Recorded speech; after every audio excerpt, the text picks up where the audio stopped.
সে acting করে ভিডিওতে কি বলতেছে, লাইভ করছে নাকি শুনছি, সে কি বলছে যে বাইরের লোক ট্রিগার করছে দেখে আমার সংসারে অশান্তি হয়েছে, আমার বউটা সুইসাইড করছে। ভালো করে ট্রিগার করতে পারলে আপনার ডিভোর্স হয়ে যেত, অ্যাটলিস্ট মহিলাটা বাঁচতো আর আপনার বাচ্চাটা মাহারা হতো না। কেন ভুলে গেছেন? আমার হাজবেন্ডের ডিরেকশনে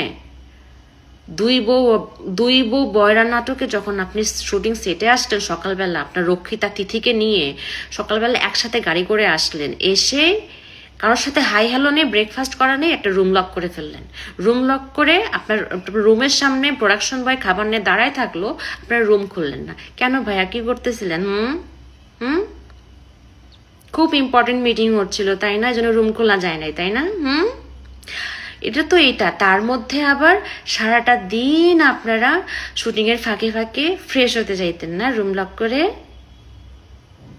অ্যাক্টিং করেন, অ্যাক্টিং হয় না আপনার ভাই, অ্যাক্টিং হয় না। সামনে স্ক্রিপ্ট নিয়ে বসছেন, আবার মাঝে মধ্যে মানে কান্না কান্না ভাব, চোখ টিপে টিপে পানি বের করতে চাচ্ছেন, আবার বলতেছেন পাথর হয়ে গেছি। অ্যাক্টিং হচ্ছে না, অ্যাক্টিং আপনার। এগুলো কথা আপনার আপনার শুধু এটা না, আরো অনেক কুকর্মের কথা আপনার বউকে যখন বলছিলাম, আপনার বউকে আপনি আর মিশতে নেই আমাদের সাথে।